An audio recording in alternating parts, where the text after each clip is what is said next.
दोस्तों, छत्तीसगढ़ के अंदर युक्तियुक्तकरण की प्रक्रिया बहुत आगे बढ़ चुकी है और क्या इससे हजारों स्कूल बंद हो सकते हैं और स्कूल शिक्षा विभाग में जो शिक्षक भर्ती और शिक्षक प्रमोशन होने वाली थी उसका क्या होगा। और साथ ही साथ अब प्रदेश के शिक्षक संगठनों की तरफ से इस युक्तियुक्तकरण मुद्दे को लेकर शायद सरकार के खिलाफ आर पार का ऐलान क्यों कर दिया गया है। दोस्तों, इस युक्तियुक्तकरण मुद्दे से जुड़ी सभी पहलुओं को बारीकी से समझने के लिए वीडियो को अंत तक जरूर देखिए। नमस्कार दोस्तों, मैं हूं आपका दोस्त लोकेश साहू और आप देख रहे हैं लोकेश छत्तीसगढ़िया यूट्यूब चैनल। आप सभी साथियों का हमारे चैनल पर बहुत बहुत स्वागत है। दोस्तों, जैसे कि आप सभी साथियों को पता होगा कि मुख्यमंत्री विष्णुदेव साय जी की तरफ से बीते महीने 22 जुलाई से 26 जुलाई तक जो मानसून सत्र चला था, उसी बीच में सीएम ने सदन से ऐलान कर दिया था कि छत्तीसगढ़ के अंदर शिक्षक और विद्यार्थी अनुपात राष्ट्रीय स्तर से काफी अच्छी है। यानी कि सरकार के मुताबिक बहुत सारे स्कूलों में बच्चे कम हैं और शिक्षक ज्यादा हो जा रहे हैं और कई सारे स्कूलों में बच्चे अधिक हैं लेकिन शिक्षक कम हैं। इसलिए अतिशय शिक्षकों और स्कूलों को आपस में मर्ज करके जहां बच्चों की संख्या बहुत कम है, ऐसे करीब करीब 4000 से भी अधिक स्कूलों को सरकार बंद करके स्कूल शिक्षा विभाग में युक्तियुक्तकरण करने का ऐलान कर दिया था। इसके लिए बाकायदा स्कूल शिक्षा विभाग ने 2 अगस्त 2024 को एक 20 पेज का स्पष्ट दिशा निर्देश भी जारी कर दिया है और प्रदेश के सभी कलेक्टर और जिला शिक्षा अधिकारियों को निर्देश भी दे दिया गया है। हालांकि दोस्तों, युक्तियुक्तकरण के दिशा निर्देश जो जारी किया गया है वो कल 9 अगस्त से सभी जगह सर्कुलर होना शुरू हुआ है। दोस्तों, इस आदेश में साफ साफ कहा गया है कि युक्तियुक्तकरण की प्रक्रिया के लिए राज्य सरकार ने पहले ही 9 जुलाई 2024 को मंत्रिपरिषद यानी कि कैबिनेट में निर्णय ले लिया था। दोस्तों, वैसे तो इस दिशा निर्देश को बारीकी से बताने लगा तो वीडियो काफी ज्यादा लंबा हो जाएगा, इसलिए इसका जो पूरा पीडीएफ है उसको हमारे टेलीग्राम चैनल पर अपलोड कर देंगे। आप चाहें तो आप वहां से डाउनलोड करके आप आराम से इत्मीनान से अध्ययन कर सकते हैं। मैं आपको इस लंबा चौड़ा दिशा निर्देश के मुख्य बातों को थोड़ा सा बताना चाहूंगा। दोस्तों, इसमें 11वें नंबर के पेज में इसके समय सीमा यानी कि टाइम टेबल के बारे में साफ साफ बताया गया है। इसमें सबसे पहले आप देखिए यहाँ पर शालाओं के युक्तियुक्तकरण कब से कब तक प्रक्रिया होगा।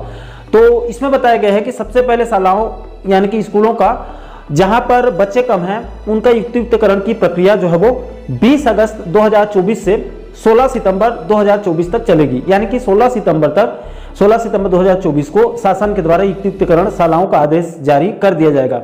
इसके बाद दोस्तों, इसके साथ ही साथ दूसरे नंबर पर शिक्षकों का युक्तियुक्तकरण किया जाएगा। यानी कि अतिशय शिक्षकों को जहां शिक्षा की कमी है उन स्कूलों में भेजने की प्रक्रिया 4 सितंबर 2024 से शुरू होगी और 11 अक्टूबर 2024 तक जेडी और डीपीआई की तरफ से पोस्टिंग आदेश को जारी कर दिया जाएगा। व्याख्याता लोगों का डीपीआई से जारी होगा। यानी कि दोस्तों, मोटा मोटी आप मानकर चलिए कि इस दिशा निर्देश के मुताबिक स्कूलों के युक्तियुक्तकरण और शिक्षकों के युक्तियुक्तकरण ये दोनों प्रक्रिया 20 अगस्त 2024 से शुरू होकर 11 अक्टूबर 2024 तक चलने वाली है। दोस्तों, इस दिशा निर्देश के लास्ट में इस युक्तियुक्तकरण के संबंध में 4-5 अलग अलग प्रपत्र में अलग अलग जानकारी भी डीओ और कलेक्टर से मांगी गई है। दोस्तों, इसमें सबसे पहले इस प्रपत्र में एक ही परिसर में संचालित विद्यालयों की जानकारी को मांगी गई है। यानी एक परिषद में पहली से लेकर 12वीं तक जितना भी स्कूल चल रहे हैं उसकी जानकारी मांगी गई है। इसके बाद इस प्रपत्र में एक ही परिसर में संचालित विद्यालयों में कितने कितने शिक्षक सेवा दे रहे हैं उनकी विषयवार जानकारी मांगी गई है। इसके बाद इस प्रपत्र में 10 से कम दर्ज संख्या वाले विद्यालयों की सूची मांगी गई है। इसके बाद इस प्रपत्र में कम दर्ज संख्या वाले पास के यानी कि निकट विद्यालयों की सूची मांगी गई है। इसमें शहरी क्षेत्र के स्कूलों में 30 दर्ज संख्या और ग्रामीण क्षेत्र में थोड़ा कम, ये कम है, 10 से कम दर्ज संख्या वाले स्कूलों की जानकारी मांगी गई है। इसके बाद इस प्रपत्र में युक्तियुक्तकरण विद्यालय से अलग अन्य विद्यालय में कितने कितने सहायक शिक्षक और व्याख्याता काम कर रहे हैं उनकी जानकारी को भी मांगी गई है। इसके बाद इस प्रपत्र में युक्तियुक्तकरण विद्यालय से अलग अन्य विद्यालय में कार्यरत अतिशेष में कितने सहायक शिक्षक और व्याख्याता हैं उनकी जानकारी को भी इस प्रपत्र में मांगी गई है। इसके बाद अंत में इस प्रपत्र में अतिशेष शिक्षक और व्याख्याता की भी जानकारी को मांगी गई है। इसके बाद अंत में विकासखंड स्तरीय समिति का प्रमाण पत्र और जिला स्तरीय समिति का प्रमाण पत्र का प्रारूप दिया गया है। इसको अंत में युक्तियुक्तकरण की प्रक्रिया पूरी होने के बाद सरकार को यह जानकारी देनी है कि प्रभु अब विकासखंड स्तर में और जिला स्तर में कोई स्कूल युक्तियुक्तकरण के लिए नहीं छूटा है। जितने स्कूल युक्तियुक्तकरण के दायरे में आ रहे थे सभी का प्रक्रिया पूरा हो चुका है। इसको इन दोनों प्रपत्र को भरकर समिति के द्वारा जो इसके लिए समिति कमेटी गठित होगा उनके द्वारा राज्य शासन को जानकारी दिया जाएगा। अब दोस्तों, यहाँ तक की पूरी अपडेट को आप अच्छे से समझ गए होंगे। अब आगे की खबर को भी आप अच्छे से समझ लीजिए। तो देखिए दोस्तों, शायद सरकार युक्तियुक्तकरण मुद्दे पर बहुत गंभीर है। कैसे भी करके अक्टूबर अंत तक युक्तियुक्तकरण प्रक्रिया अंजाम देने के मूड में सरकार दिख रही है। लेकिन दोस्तों, इसी बीच सरकार को उसके खुफिया सूत्रों के से इनपुट मिल गई है कि इस युक्तियुक्तकरण मुद्दे को लेकर राज्य के कई शिक्षक या छात्र संगठन बिलासपुर हाईकोर्ट में चुनौती देकर सीधा स्टे लगवा सकते हैं। ऐसे में सरकार की पूरी प्लानिंग पर पानी फिर सकता है, धरी की धरी रह सकती है। इसलिए राज्य सरकार ने युक्तियुक्तकरण में केस लगे उससे पहले ही बिलासपुर हाईकोर्ट में सरकार के महाधिवक्ता ने कैविएट दायर कर दिया है और हाईकोर्ट से अपील किया है कि माय लॉर्ड, राज्य सरकार शिक्षा विभाग में युक्तियुक्तकरण करने जा रही है, जिसके लिए 2 अगस्त 2024 को स्पष्ट दिशा निर्देश भी जारी हो चुका है। लेकिन हमें सूचना मिल रही है कि इसको कुछ लोग हाई कोर्ट में याचिका दायर करके स्टे लगाने की तैयारी कर रहे हैं। इसलिए कोर्ट से अपील किया गया है कि अगर कोई भी व्यक्ति विशेष या कोई संगठन युक्तियुक्तकरण मुद्दे में कोर्ट से स्टे की मांग करे तो उसको सीधा स्टे देने की बजाय एक बार राज्य सरकार की दलील को भी सुना जाए और संज्ञान में लिया जाए। दोस्तों, इस कैविएट को लेकर मैं एक बात स्पष्ट कर दूं, इसको लेकर बहुत सारे लोगों के मन में कई अलग अलग कंफ्यूजन चल रही है। देखिए दोस्तों, कैविएट के पूरे गणित को हमने पहले ही 14,580 शिक्षक भर्ती और शिक्षक प्रमोशन जो पूर्व में हुआ था उसमें देख चुके हैं। देखिए दोस्तों, कुछ लोग बोल रहे हैं कि राज्य सरकार ने कैविएट लगा दिया है, ऐसे में अब युक्तियुक्तकरण मुद्दे पर कोर्ट से स्टे, कोर्ट जो है वो स्टे नहीं दे सकता है।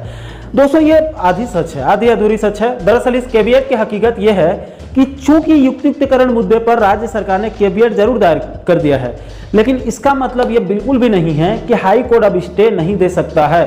दोस्तों, अब यह होगा कि अगर कैविएट दायर नहीं हुआ होता तो कोई भी व्यक्ति या संगठन सीधे जो है वो बिलासपुर हाईकोर्ट में एक याचिका दायर करके युक्तियुक्तकरण में स्टे लगा सकता था। लेकिन चूंकि अब राज्य सरकार ने कैविएट दायर कर दिया है, ऐसे में कोई भी व्यक्ति या संघ युक्तियुक्तकरण में अब सीधे स्टे की मांग करेगा तो उसको सीधा स्टे न देकर कोर्ट राज्य सरकार को एक नोटिस भेजकर सूचना देगी कि देखिए आपके मुद्दे पर किसी ने स्टे की मांग की है। ऐसे में इस मुद्दे पर आप अपना पक्ष रखिए। अगर आप अपने जवाब से कोर्ट को यह कन्विंस कर देते हैं कि इस मुद्दे पर स्टे क्यों नहीं देना चाहिए और कोर्ट सरकार के जवाब से संतुष्ट हो गया, तो उस स्थिति में वो सामने वाले को स्टे सीधा जो है वो सीधा स्टे नहीं दे सकता। हालांकि केस चलेगी और अंत में जाकर फिर बहस और दलील रखी जाएगी, तो कुछ समय के बाद अगर सामने वाला कोर्ट को यह समझाने में कामयाब हो गया या फिर सरकार के खिलाफ जिसने केस किया है उसका पक्ष बहुत मजबूत हो गया और तथ्यों और तर्कों में सरकार हार गई, तो उस स्थिति में कोर्ट स्टे भी देगा और आगे चलकर राज्य सरकार को कोर्ट में करारी हार का भी सामना करना पड़ सकता है। अब दोस्तों, इस युक्तियुक्तकरण में आगे की अपडेट को भी आप अच्छे से समझ लीजिए। देखिए दोस्तों, जब से सीएम ने युक्तियुक्तकरण का ऐलान किया था तब से प्रदेश के बेरोजगार युवाओं की तरफ से जो लोग 33,000 शिक्षक भर्ती की तैयारी कर रहे हैं वो युवा भारी विरोध कर रहे हैं, क्योंकि इस युक्तियुक्तकरण के कारण से इस सत्र लगभग 33,000 शिक्षक भर्ती में पूर्ण विराम लगना तय है, पूर्ण विराम लगा दिया है मानकर चलिए। इसके साथ साथ इधर प्रदेश के अलग अलग संवर्ग के हजारों शिक्षकों की तरफ से अपने अपने प्रमोशन का भी बड़ी बेसब्री से इंतजार वो लोग कर रहे थे।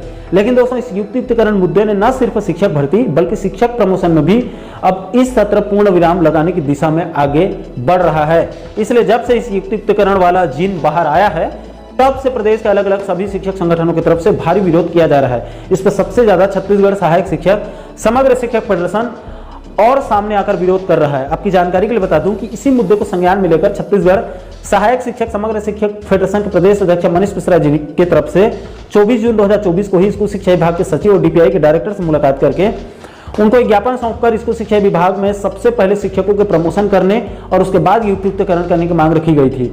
इसके बाद इसी मुद्दे को संज्ञान में लेकर उसी जून में 28 जून 2024 को छत्तीसगढ़ सहायक शिक्षक समग्र शिक्षक फेडरेशन जिला जांजगीर चांपा के ब्लॉक जिला अध्यक्ष रविंद्र राठौर सर के नेतृत्व में जांजगीर चांपा के पदाधिकारियों ने बिलासपुर जेडी से मुलाकात करके उनको ज्ञापन सौंपकर सहायक शिक्षक और शिक्षक का सबसे पहले प्रमोशन करने के बाद युक्तियुक्तकरण करने की मांग रखी गई थी। लेकिन दोस्तों, ये रिमोट कंट्रोल से चलने वाली ये सरकार ना तो शिक्षक संगठनों का सुन रही है और न ही बेरोजगारों के मुद्दों को सुनने के लिए राजी हो रही है और अपने ही धुन में युक्तियुक्तकरण की प्रक्रिया को बहुत तेज गति से आगे बढ़ा रही है। दोस्तों, कल जैसे ही इसके संबंध में 2 अगस्त 2024 वाला स्कूल शिक्षा विभाग के 20 पेज का दिशा निर्देश जारी हुआ, शिक्षा विभाग में काम करने वाले कर्मचारियों में हड़कंप मच गया और यह खबर जैसे ही इधर शिक्षक संगठनों तक पहुंची, शिक्षक नेताओं की कड़ी प्रतिक्रिया देखने को मिली। दोस्तों, इस मुद्दे को तत्काल संज्ञान में लेकर छत्तीसगढ़ सहायक शिक्षक समग्र शिक्षक फेडरेशन के प्रदेश अध्यक्ष मनीष मिश्रा सर ने फिर से अपना बयान जारी करते हुए कुछ वाजिब सवाल दागते हुए कहा है कि हम स्कूल शिक्षा विभाग को सेटअप बदलने की उसकी साजिश को सफल होने नहीं देंगे। पूर्व से पदस्थ शिक्षक ही अतिशेष कैसे हो सकते हैं? यह कैसा नियम है? इस मुद्दे पर सभी संगठनों के साथ मीटिंग करके जल्द एक साझा रणनीति बनाएंगे और जल्द सभी पदाधिकारी मुख्यमंत्री से मुलाकात करके उनकी संज्ञान में लाएंगे। उसके बाद भी अगर इस युक्तियुक्तकरण मुद्दे को तत्काल नहीं रोका जाता है तो जरूरत पड़ी तो हम हाई कोर्ट तक भी जा सकते हैं और कैबिनेट को चुनौती देकर स्टे भी लगवा सकते हैं। तो कुल मिलाकर दोस्तों अब इस युक्तियुक्तकरण के मुद्दे पर खुद शायद सरकार अपने ही चाल में फंसती हुई दिख रही है। सरकार ने बड़ी चालाकी से शिक्षक भर्ती और शिक्षक प्रमोशन के मुद्दे पर बड़े बड़े ऐलान करके विधानसभा और लोकसभा चुनाव तो जीत गई। अब उसके बाद कुटिल चाल चलते हुए एक तीर से कई शिकार करते हुए युक्तियुक्तकरण मुद्दे शिक्षक भर्ती और शिक्षक प्रमोशन को लंबे समय तक ठंडे बस्ते में डालने का पूरा बंदोबस्त सरकार ने कर लिया है, इसका खाका तैयार कर लिया था। लेकिन दोस्तों अब जिस प्रकार से इस युक्तियुक्तकरण का चारों तरफ से विरोध शुरू हो चुका है, इसका विरोध के सुर उठना शुरू हो चुके हैं और शिक्षक संगठनों के तेवर अब बता रहे हैं कि वास्तव में युक्तियुक्तकरण से हजारों शिक्षकों और बेरोजगारों के भविष्य खतरे में आ सकती है। इसलिए अब युक्तियुक्तकरण का मुद्दा शायद सरकार के गले की फांस बनती जा रही है। अब यह मुद्दा और तूल पकड़ा तो शायद सरकार को इस मैटर को ना तो उगलते बनेगा और ना ही निगलते बनेगा। युक्तियुक्तकरण का फांस सरकार की गली की हड्डी बनना अब तय है। तो आशा करता हूं दोस्तों कि आप इस वीडियो के माध्यम से युक्तियुक्तकरण से जुड़े अब तक के पूरे मामले और पूरे घटनाक्रम को आप अच्छे से सरल शब्दों में समझ गए होंगे। दोस्तों इस गंभीर मुद्दे को लेकर आप लोगों की क्या राय है? क्या शायद सरकार युक्तियुक्तकरण करके बिल्कुल सही निर्णय लिया है या फिर ये सरकार का बहुत घटिया और निंदनीय निर्णय है? इस पूरे मामले को लेकर आपके जो भी राय होंगे आप नीचे कमेंट बॉक्स में अपनी अपनी प्रतिक्रिया आप लोग जरूर साझा कीजिएगा। और दोस्तों आप आगे भी प्रदेश के इसी प्रकार के महत्वपूर्ण मुद्दों पर, ज्वलंत मुद्दों पर वीडियो देखना चाहते हैं तो आप हमारे चैनल को जरूर सब्सक्राइब कर लीजिएगा ताकि आने वाले सभी नए वीडियो का नोटिफिकेशन आप लोगों तक तुरंत पहुंच सके। दोस्तों अभी के लिए फिलहाल इस वीडियो में इतना ही। मुझे दीजिए इजाजत, मैं मिलता हूं आपसे एक और महत्वपूर्ण मुद्दे के साथ, महत्वपूर्ण टॉपिक के साथ। तब तक के लिए जय हिंद, जय छत्तीसगढ़।